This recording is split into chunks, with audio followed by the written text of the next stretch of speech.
So we've all, as children, worn those goggles which make everything look distorted and funny. You remember we used to wear them at fun fairs and all? You don't know what I'm talking about? There are these particular glasses you wear which makes everything around you look disproportionate, distorted, and not what it is. So imagine you can laugh at it because you're going to take them off and you can see things as they are. But imagine if you got stuck with a vision that could only see things distorted and not as they really are. Then, over a period of time, you'd feel that this is how it is because it's not, I'm seeing it like that all the time. So I'd feel that this is how it is. Now, when we look at life through the lens of our thoughts, through the lens of our mind, it's like wearing these distorting goggles and looking at everything in a very, very distorted way, and we feel that it is real. When a person gets enlightened, it's as simple as those goggles come off.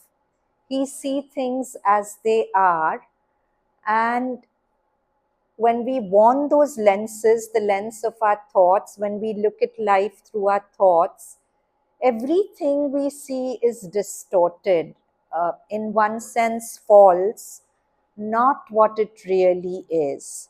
So I may look at this person accusing me of things I haven't done, say, for example, and my mind will build a narrative about it. But that narrative is also a vision through the distorted medium of my thoughts. It won't tell me the truth of why that person said that, why I had that interaction. That interaction really is a cause effect chain dating back to the beginning of time. I'm only seeing that little bit and I'm judging it. And in my mind, that story seems very, very real. But always allow for the fact that what I'm thinking is just that, what I'm thinking, it's not real.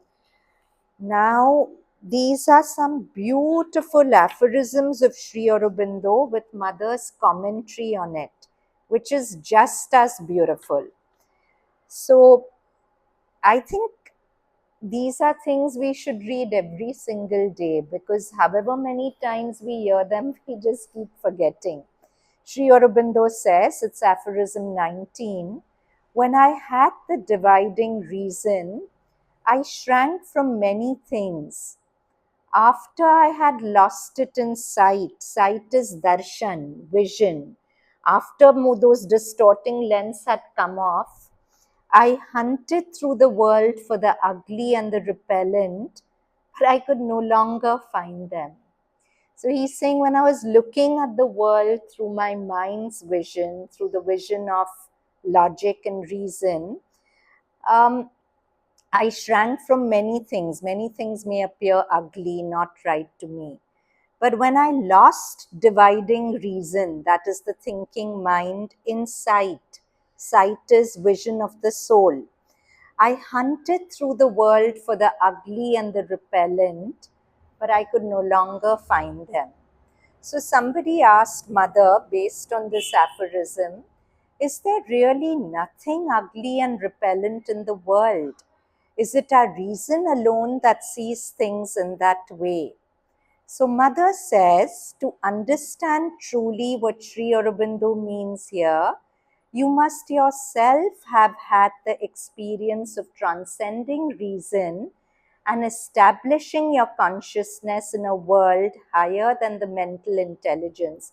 So Mother's saying you can't relate to what Sri Aurobindo is saying if you look at the world through your reason, because to your reason, of course, this is good, that's bad, this behavior is acceptable, that behavior is ugly, etc., etc. But if you have established yourself, your consciousness in a world higher than mental intelligence, the supramental, the higher intelligence. From up there, you can see firstly that everything that exists in the universe is an expression of Sat Chit Anand. Sat being Chit consciousness, Anand bliss. And therefore, behind any appearance, whatever, if you go deeply enough, you can perceive Satchidanand, which is the principle of supreme beauty. In simple words, Mother's saying that behind all appearances is one field of God, God intelligence. And if you have that vision, you won't find anything or anyone ugly because behind every appearance, you'll see the presence of God. Secondly, you see that everything in the manifested universe is relative. So much so that there is no beauty which may not appear ugly in comparison with a greater beauty.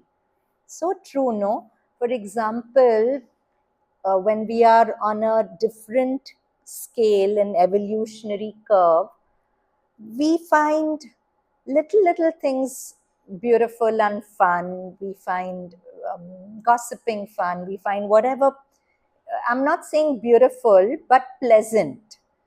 Then, relative to when we sort of outgrow that, that same fun gossiping with friends becomes unpleasant. Then when we go higher, that earlier pleasant becomes unpleasant. So you understand, whatever is beautiful today, when our vision changes, that will become ugly. And then it's an ascending scale. So, no ugliness which may not appear beautiful in comparison with a yet uglier ugliness. So there's a beautiful story of the Buddha. It was the night when he'd seen those four sights, that sick man, that old man, that um, a dead man and a sage. And he'd come home feeling, because his father had protected him, not allowed him to see all this. And when he saw all this, he felt very upset. So that night, his father had arranged a beautiful sort of ceremony and festivity in the palace where dancers were dancing to celebrate the birth of his son Rahula. And so they all sat through it. The dancers, the courtesans danced beautifully, and it was a custom in those days that since it would become late night, the courtesans would go to sleep in the hall itself, and everyone would retire, and in the morning they would leave. Now, Prince Siddharth, which was Buddha's name before, he couldn't sleep because he kept getting haunted by the four visions he'd seen. And he kept thinking, why is there so much suffering in human life? That was his fundamental question. Why do we suffer and what is the way out? And he was restlessly roaming around in the palace and he saw these courtesans in deep sleep. Now, even the most beautiful person, when they are sleeping, their mouth is open, they might be snoring, they are dribbling, they are not very beautiful. So, Prince Siddharth thought they were so beautiful. 1 hour ago, what has happened to them? That's when he said those classical words that all beauty is made up of bits of ugliness and all ugliness is made up of bits of beauty. So if you see a very ugly insect, but if you really see the pattern on its wings, etc., under a microscope, it's quite beautiful. So ugliness is made up of beauty. And they did one experiment using software programs where they picked out the woman who was voted the most beautiful eyes, another woman most beautiful nose, most beautiful face, lips, and they put it together and the face was quite horrible. The most beautiful eyes, the most beautiful nose, the most beautiful lips. So all ugliness can also be made up of bits of beauty. So this is just to make us think that ugly and beautiful are very relative terms. They keep changing, and you go look deep into anything that's ugly, you'll probably find something beautiful. And if you have an obsession with something beautiful and you look deep, deep into it, you'll see imperfections and ugliness. So that's what the mother is saying here. Secondly, you see that everything in the manifested universe is relative, so much so that there is no beauty which may not appear ugly in comparison with a greater beauty, no ugliness which may not appear beautiful in comparison with a yet uglier ugliness. When you can see and feel in this way, you immediately become aware of the extreme relativity of these impressions and their unreality from the absolute point of view. However, so long as we dwell in the rational consciousness, it is in a way natural that everything that offends our aspiration for perfection, our will for progress, everything we seek to transcend and surmount should seem ugly and repellent to us, since we are in search of a greater ideal and we want to rise higher. And yet, it is still only a half wisdom which is very far from the true wisdom, a wisdom that appears wise only in the midst of ignorance and unconsciousness. In the truth, everything is different and the divine shines in all things. Sri Aurobindo's aphorism 20, God had opened my eyes, for I saw the nobility of the vulgar, the attractiveness of the repellent, the perfection of the maimed, and the beauty of the hideous. So, Mother says this aphorism is complement and almost an explanation of the previous one. The previous one says, when I had dividing reason, I shrank from many things. After I had lost it in sight, soul sight, I hunted through the world for the ugly and the repellent, but I could no longer find them. So now she's saying this aphorism is an explanation. God had opened my eyes, for I saw the nobility of the vulgar, the attractiveness of the repellent, the perfection of the maimed. So there's a beautiful story about World War II in Light That Shone into the Dark Abyss by Maggie Litchi Gassi, where just when the Allies had won and they were sort of exploring where the concentration camps and all, they saw these amazingly hideous skeleton like half-eaten figures. They were, of course, victims of the concentration camp, come out, and they obviously were carrying food supplies for them because they expected them to be hungry. And there was a mad rush for everything because they hadn't eaten in days. And the whole thing looked bizarre and ugly. And this one ally soldier says that there was this one lady who made a dash for many of them, of course, maybe smoking cigarettes and they hadn't had it for a long time. So when she got a packet of cigars, she reached out for it and then she stopped and offered it to the allies, the soldier. So he said one moment she was so sort of repulsive and ugly, but there was such dignity and generosity in that one moment when she remembered who she was, not just a. So I'm saying even the people who are very repulsive, they'll surprise us with moments of beauty like this because that beauty is present in everyone.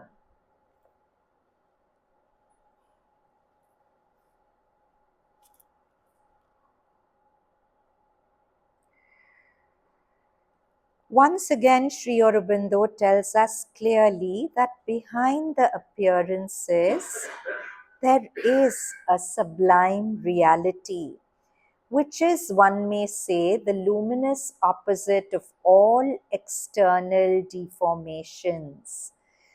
I'm reading the sentence again. Sri Aurobindo tells us clearly that behind the appearances there is a sublime reality, the reality of God's presence, which is, one may say, the shining opposite of all external deformations. Thus, when the inner eyes are open to this divine reality, it is seen with such power that it is able to dissolve all that normally veils it to the ordinary vision. In aphorism 21 of Sri Aurobindo, forgiveness is praised by the Christian and the Vaishnav. Vaishnav is a Krishna Bhakt. But for me, I ask, what have I to forgive and whom? In Christianity, forgiveness is a big tenet, right? If somebody hits you, give your other cheek and all that. And Vaishnavs also. But Sri Aurobindo says, I don't believe in forgiveness because what have I to forgive and whom? So somebody asked Mother, when we ask forgiveness of the divine, does he always forgive us? Sri Aurobindo himself gives us the divine's answer. Forgive whom and what? The Lord knows that all is himself, and therefore all actions are his and all things are himself. To forgive, one must be other than the one who is forgiven, and the thing to be forgiven must have been done by someone other than oneself. The truth is that when you ask forgiveness, you hope that the dire consequences of what you have done will be wiped away. But let's just dwell a little on this, what Mother says. The Lord knows that all is himself, therefore all actions are his, and all things are himself. So this is the premise of the Ho'oponopono practice. Any of you practiced it? So the founder of Ho'oponopono, the story goes that he was sent as a therapist to one of the worst prisons in the world. And he was given a file of all the prisoners. I mean, it was unmanageable. Nobody else had managed. They were so violent in that prison. And this healer would just look at each picture, practice his Ho'oponopono, go on to the other picture. And in a few days, there was such a transformation in all the prisoners that they all were curious about what he was doing. And then he was saying that I know that at a very fundamental level, I'm one with all the prisoners. So I was becoming one with each prisoner and asking the universe for forgiveness. Like he's done the crime, but I'm one with him. So I'm asking the universe to forgive me in oneness with the prisoner. Now, to the thinking mind, this seems silly, impractical, but it worked. And eventually, the whole and it's a big movement. If you read about Ho'oponopono, some of you practice it, and it actually works. So to forgive, one must be other than the one who is forgiven, and the thing to be forgiven, Isha, you're noting, right, and must have been done by someone other than himself. The truth is that when you ask forgiveness, you hope that the dire consequences of what you have done will be wiped away. Yeah, we usually feel, oh, I've done this wrong, now I'll be punished. Let me say sorry so that I don't have to face consequences.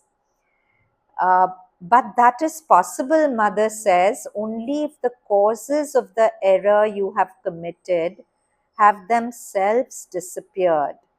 If you have made a mistake through ignorance, the ignorance must disappear. If you have made a mistake through bad will, the bad will must disappear and be replaced by goodwill. Mere regret will not do, it must be accompanied by a step forward. And this is a very beautiful thing. We always feel if I do something bad, I'll have to face the bad karma. But mother says you wipe out the karma only when you remove the imprint in you that caused the shortfall. For example, if you have jealousy in you which made you hurt a person, there will be karmic consequences unless you work on your jealousy and wipe out the blueprint of jealousy in your being. If there was anger which caused you to hurt somebody, again there'll be consequences of that anger till you really work out the blueprint, what we call in our scriptures the samskar of anger from your system. It's not enough to just apologize. You have to work on yourself to remove the root which caused it, because that's the beauty of the law of karma. Life never gives up on you. If you have a shortfall, life will keep sending the same trigger again and again to you, indicating to you that now overcome it, now overcome it, now overcome it. And each time maybe you'll react a little less. So we often hate our triggers, right? We hate the people who make us reactive, who whatever. But if we understand that everything is God wearing a mask, then through that mask, the God is triggering us again and again and will keep triggering us out of infinite love, infinite times till we overcome our reactivity. That's the play of the whole system.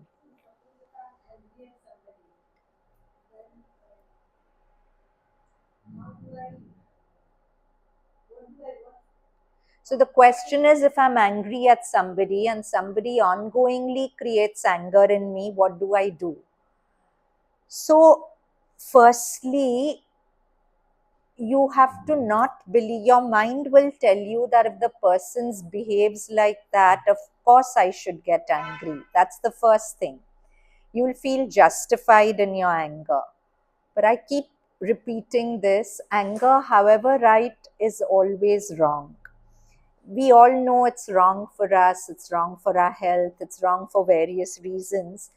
And secondly, exactly what Sri Aurobindo says earlier, when we look at it through reason and logic, this behavior looks ugly, crude, whatever. It riles me. But I have to remind myself that if I looked at it from the soul's vision, this would not look ugly. I'm looking at it from my mental vision, so it's looking ugly. Now, right now, I don't have access to my soul's vision, but I have the words of the masters. I have the words of my guru. If my guru has said so, it must be true that everything is Satchidanand, everything is God. So, however ugly this person's behavior is looking to me, behind it, there has to be the will of God and the presence of God creating it. So, just that remembrance and softening the anger, letting go of the story in your head that how can he say this, how can he do that. Keep telling yourself, no, I don't need to believe that story. Remember, in order to have any true judgment about a person, you need to know everything about that person since the beginning of time. If you don't have that knowledge, then whatever you're judging about the person, it will be incomplete and false. So you have to keep reminding yourself to let go of that narrative, that judgment, that story.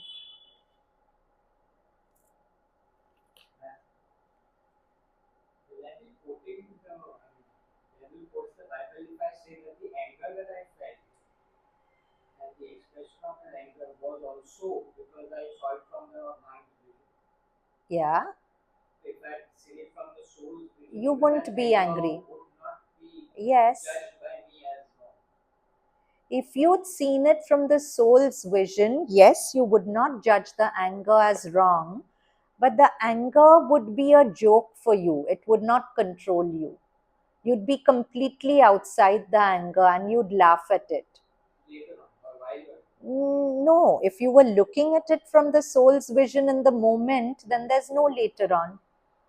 to just pretend to be angry because you have to get angry. So, for example, Huh. to regain discipline, but you are laughing inside. Huh. We are not talking about that. Her question was about actual anger. Yeah. So I'm just Huh. that is our anger also seen from the soul vision could be not really negative for us. Yes. See, from the soul's vision, there's no good and bad. Nothing is negative. Everything is a play. Basically, the main line I should remember is everything is she wearing a silly mask. Everything is the mother wearing a silly mask. And however, write those sentences in your mind. He can't talk like this. He can't do this. This is wrong. Just say, okay, I don't really believe you. That is the tough one because it seems so real and so I am right. And I'm not saying you're not right at one level. At the level of logic and reason, you're right. But logic and reason itself is a faulty premise. So now 22, this is a masterpiece. Sri Aurobindo writes, God struck me with a human hand. Shall I say then, I pardon thee thy insolence, O God? God struck me with a human hand. The same person who was nasty to me or whatever is finally God striking me with a human hand. Shall I say then, I pardon thee thy insolence, O God? Sri Aurobindo saying this tongue in cheek. Aphorism 23. God gave me good in a blow. Shall I say, I forgive thee, O Almighty One, the harm and cruelty, but do it not again?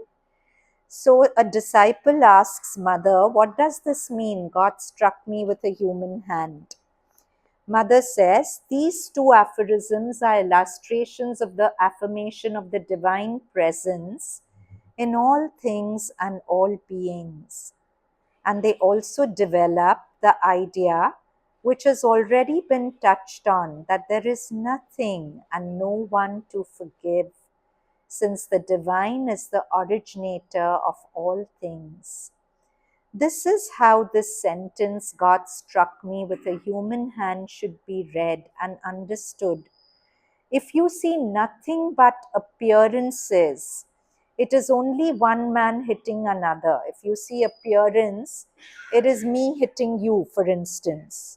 But for one who sees and knows the truth, it is the Supreme Lord who gives the blow through the human hand.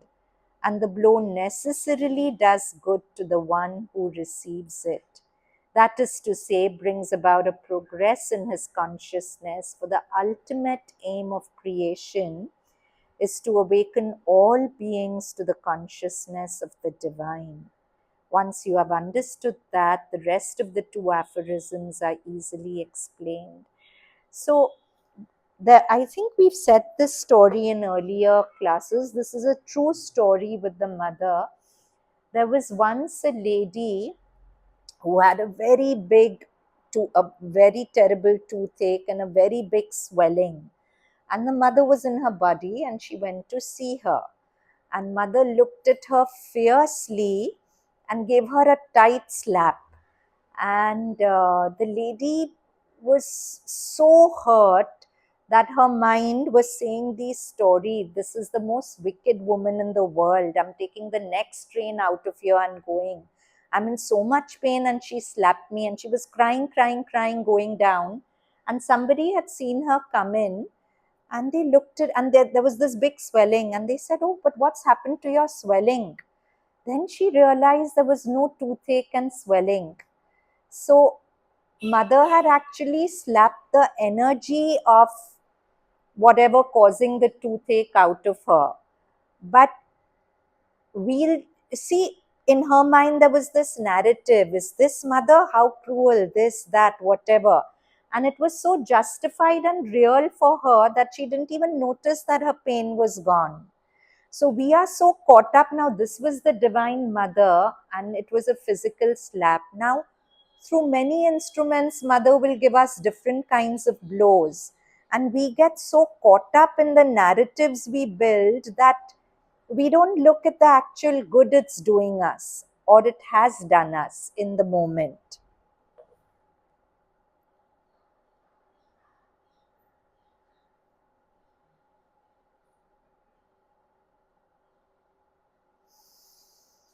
So if you see nothing but appearances, it is only one man hitting another. But for one who sees and knows the truth, it is the Supreme Lord who gives the blow through the human hand. And the blow necessarily does good to the one who receives it.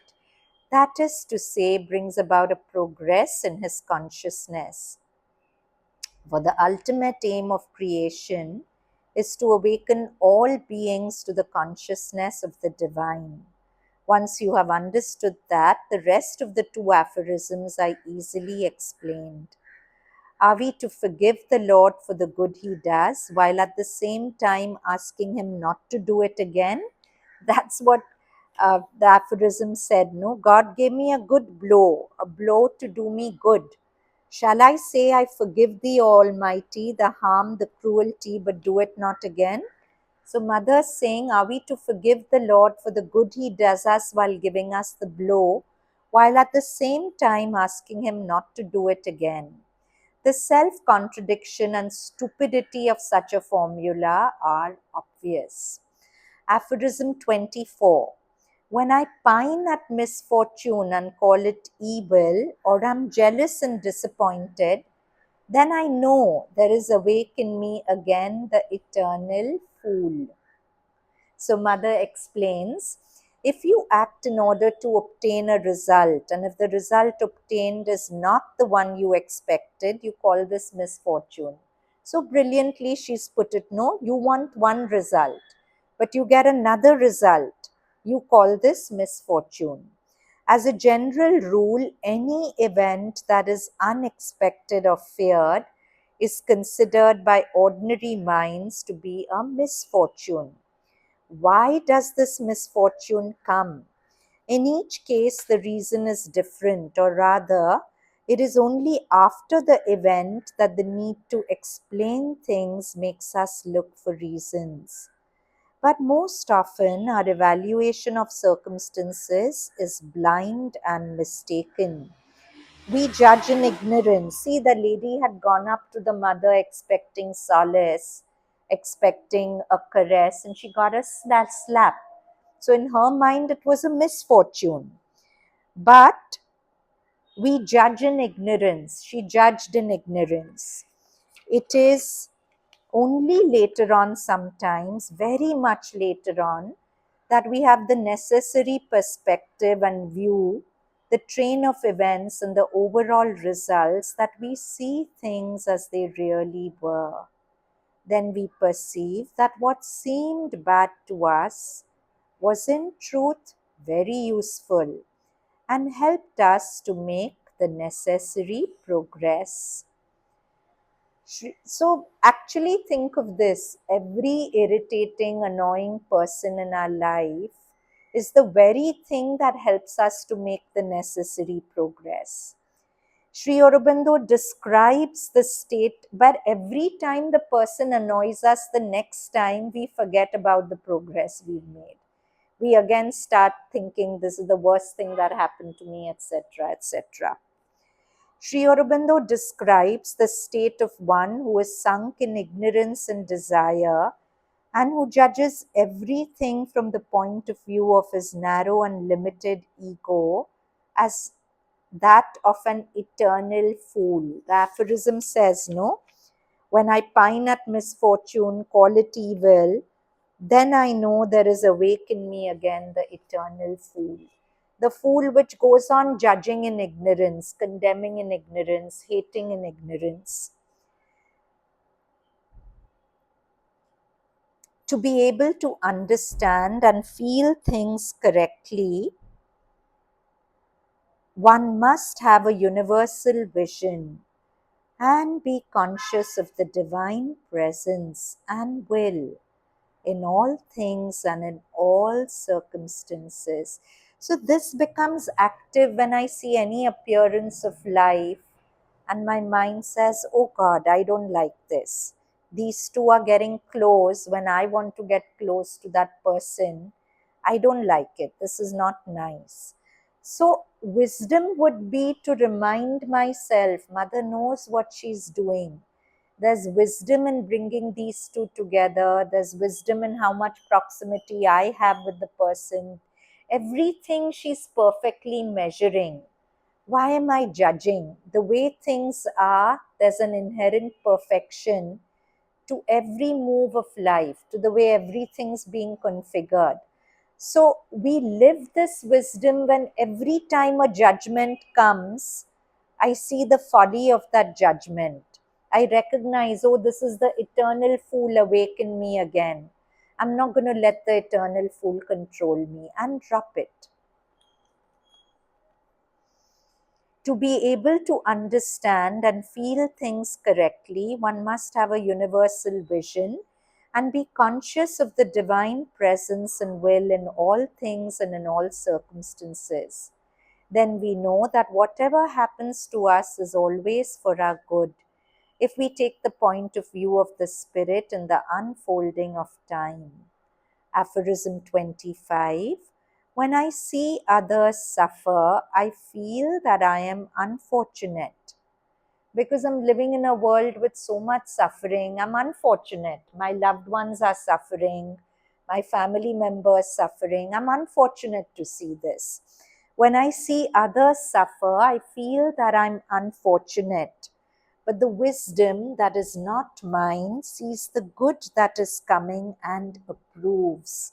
So beautiful. When I see people suffer, I feel they are unfortunate and I am unfortunate to see them suffering. But that's again looking through those distorted goggles of the thinking mind. But a wisdom that is not mine meaning not of the mind, sees the good that is coming and approves. So, if I am constantly living with this constant refrain that everything is the unfolding of a divine plan, that behind every seeming ugly and evil, there's a good in the making, then whatever the appearance, the wisdom that is not of the mind will, in his words, see the good that is coming and approve. I won't feel, I mean, yes, I can be compassionate toward my loved ones who are suffering, but I don't get lost in that compassion. I recognize that if I've been taken to it, I'll be taken through it. The same is true for them. If they've been taken to it, they'll be taken through it. So I'll be there for them, but without hopelessness, without depression, without sorrow. So, and that's when I'll help them the most. See, if somebody's sinking and I give them a hand and I get pulled down, both of us are down. But if I keep myself whole, filled with faith and hopeful, and I hold on to my hand, not letting it sink, there are more chances I'll pull that person up. So, this is a very beautiful aphorism, very beautiful to remember, especially when we see family members, dear ones suffering. When I see others suffer, I feel that I'm unfortunate. But the wisdom that is not mine sees the good that is coming and approves. What is this wisdom? A disciple asks Mother based on this aphorism. Mother says it's the supreme wisdom, the wisdom of the supreme. By this wisdom, the present, the past, and the future are all seen equally. It knows the causes of all effects and the effects of all causes. The sum total of all circumstances, perceived simultaneously in their entirety, is seen by it as nature's sublime effort to express the divine progressively. her ascending march towards divine perfection. That is the good that is coming. Everything tends towards that. That is why the true wisdom approves. Okay. So I just wanted to say something. Yeah. See, when anger, like when something has come to you which is really difficult, and say 20 years back something happened, then that time you don't realize. But it's that amount of time for you to realize why that happened or why that came. But again, when but then you are again into something which is again into a difficult situation, again you wonder why this has come. Because And you again, haven't fully like resolved, yeah. you haven't fully resolved that samskar which attracted the earlier event. Until that is resolved, the same kind of cycle will come back to you again and again. As a chance to grow, not as a punishment. You have mother with you, she'll poise you in it if you open to her. But that time is difficult because Of course, nothing in life is easy. you see from the soul point of that takes so much time for you to know why it's come asleep. Yeah, but it's worth it, no? It's worth it. So now there is the next aphorism. Sir Philip Sidney said of the criminal led out to be hanged, "There, but for the grace of God, goes Sir Philip Sidney." Sri Aurobindo says, "Wiser had he said, there, by the grace of God, goes Sir Philip Sidney." So, like all of us, this disciple is telling Mother, "I have not understood the meaning of this aphorism." So, Mother says, Sir Philip Sidney was a statesman and a poet, and in spite of his success in life, he retained his humble nature. Seeing a criminal being taken to the gallows, he is supposed to have said the famous words which Sri Aurobindo quotes in his aphorisms and which could be paraphrased like this: "That could have happened to me too, but for the grace of God." Sri Aurobindo remarks that had Sir Philip been wiser, he would have said, "That could have happened to me too by the grace of God," not "but for the grace of God." So we see somebody, um, something unpleasant happening to somebody, we say, "Oh God, God's grace saved me." That could be me, but for the grace of God. But Sri Aurobindo is saying, it would be wiser to say that could have happened to me too by the grace of God. Why? It helps you grow. We keep saying it's an evolutionary claim. So if everything is easy going, there's no development. I've always noticed this that when a difficulty comes in, your thinking, even if you remove the aspect of the pain, you need to use yourself more than when you're in a comfortable situation. And even at a mental level, you think further. When you're in a comfort zone, you become lazy. Yes, yes. So he's saying that could have happened to me too by the grace of God. For the divine grace is everywhere, always, behind everything and every event. Whatever our reaction to that thing or event may be, whether it appears good or bad, catastrophic or beneficial. And if Sir Philip had been a yogi, he would have had the experience of human unity. He would have felt concretely that it was himself or a part of himself which was being led to the gallows. And he would have known at the same time that everything happens by the grace of God. Then, even if it's me being led to the gallows, that's also by the grace of God. Okay, this is a very beautiful passage by the Buddhist master Thich Nhat Hanh. So Thich Nhat Hanh says, "I remember one day in the 1970s while we were working for the Vietnamese Buddhist peace delegation in Paris, some terrible news came in. Many people had been fleeing Vietnam by boat, which was always a very dangerous journey. Not only was there the danger of storms and not having enough fuel, food, or water, but also there was the risk of getting attacked by pirates who were active along the coast of Thailand. The story we heard was tragic. Pirates had boarded a boat, stolen valuables, and raped an 11-year-old girl. When her father tried to intervene, he was thrown overboard. After the attack, the 11-year-old girl threw herself overboard too. Both perished in the sea. After I heard this news, I couldn't sleep. The feelings of sadness, compassion, and pity were very strong. But as a practitioner, we cannot let feelings of anger and helplessness paralyze us. So I practiced walking meditation, sitting meditation, and mindful breathing to look more deeply into the situation, to try to understand. I visualized myself as a little boy born in a poor family in Thailand. My father, an illiterate fisherman. From one generation to the next, my ancestors had lived in poverty, without education, without help. I too grew up without an education and perhaps with violence. Then one day someone asks me to go out to sea and make a fortune as a pirate. And I foolishly agree, desperate to finally break out of this terrible cycle of poverty.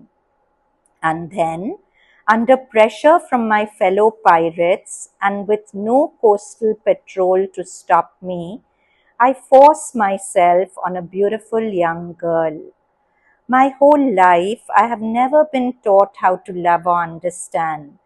I never received an education. Nobody showed me a future.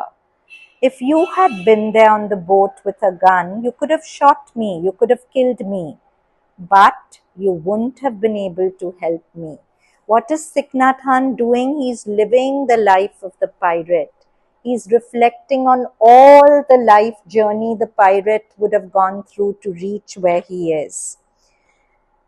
Meditating that night in Paris, I saw hundreds of babies continue to be born under similar circumstances, and they will grow up to be pirates unless I do something now to help them.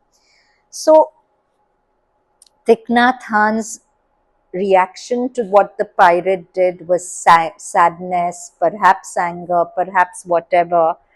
But he didn't drown himself in those feelings. What did he do? He sat and breathed and he looked deeply at the situation. And when he looked deeply, this wisdom came up. So, whoever is the pirate in our life who's making us angry, whatever, instead of just believing our narratives about it, look deeply at the situation, try and contemplate what was this person's childhood like, what was his circumstances, what were the environment, what caused him to be like this. And we always say, I would never do this, I can't accept it because I would never do it.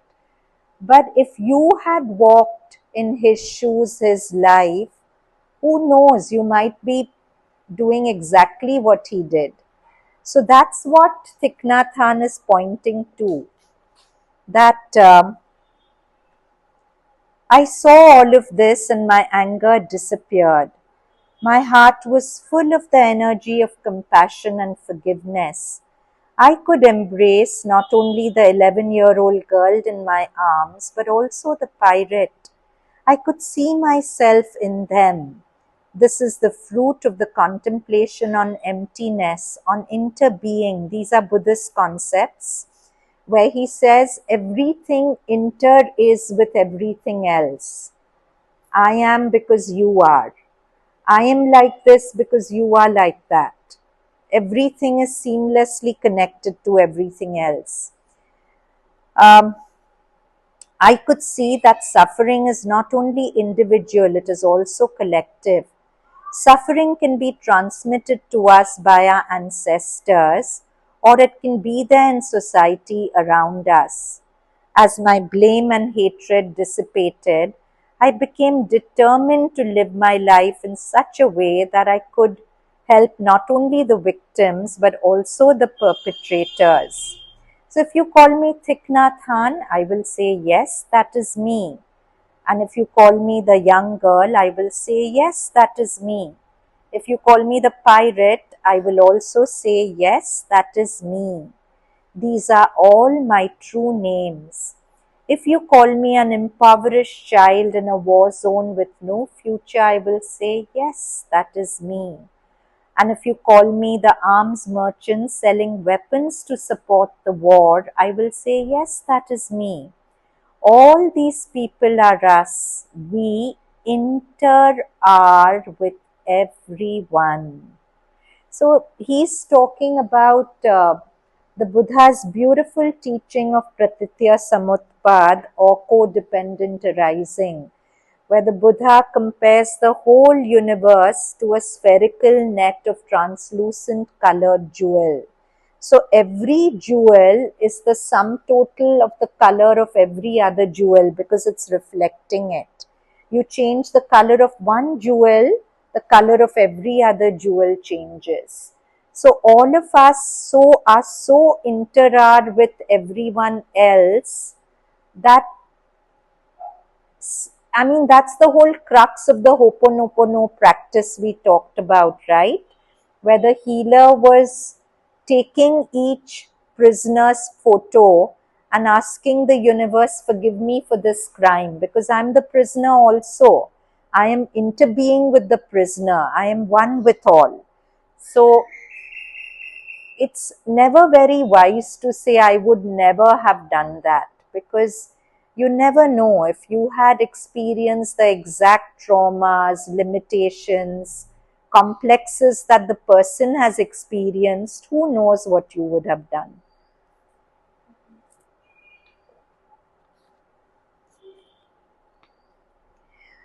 When we can free ourselves from the idea of separateness, we have compassion. That doesn't mean that we don't do our bit to correct the wrong, but we correct the wrong out of compassion, not out of righteous anger. Then our correcting has far more power. We have understanding and we have the energy we need to help when we work without the idea of separateness. And then the last passage is from Savitri, page 291, where where Sri Aurobindo is talking about this space of oneness for a being who's experiencing this space of oneness. All grew to all, kindred and self and near. The intimacy of God was everywhere. This is such a gorgeous line. Normally, we go about life feeling separate from everyone. But if we are constantly with this thought, everyone is God, you feel intimate to everyone. You'll feel like being kind and smiling at the cab driver, at the passers-by. You'll feel a strange kind of inexplicable intimacy with everyone, because everyone will be God. The intimacy of God was everywhere. No veil was felt, no brute barrier inert. Distance could not divide, time could not change. A fire of passion burned in spirit depths. A constant touch of sweetness linked all hearts. The throb of one adoration, single bliss, in a rapt ether of undying love. An inner happiness abode in all. One could sense this happy God presence everywhere. An inner happiness abode in all. A sense of universal harmonies. A measureless secure eternity of truth and beauty and good and joy made one. Here was the welling core of finite life. A formless spirit became the soul of form. So beautiful. This whole world is just that, a formless spirit becoming the soul of form. I'll read the whole passage without explanation. All grew to all, kindred and self and near. The intimacy of God was everywhere. No veil was felt, no brute barrier inert. Distance could not divide, time could not change. A fire of passion burned in spirit depths.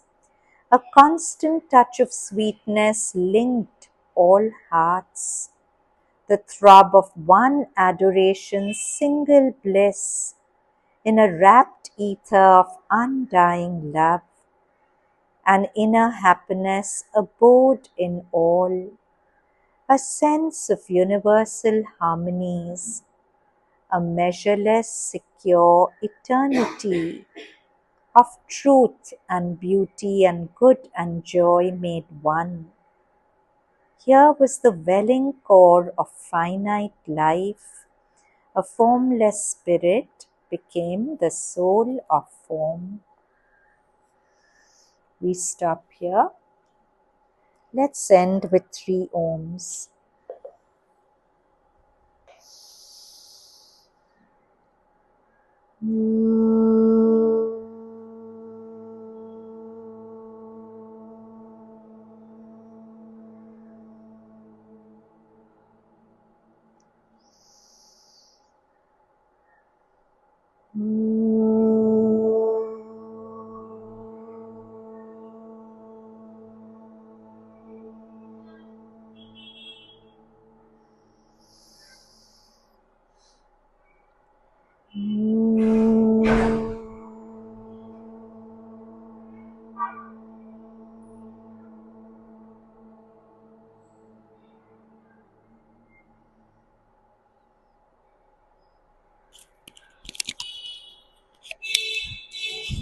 Till next week, there's no class, right?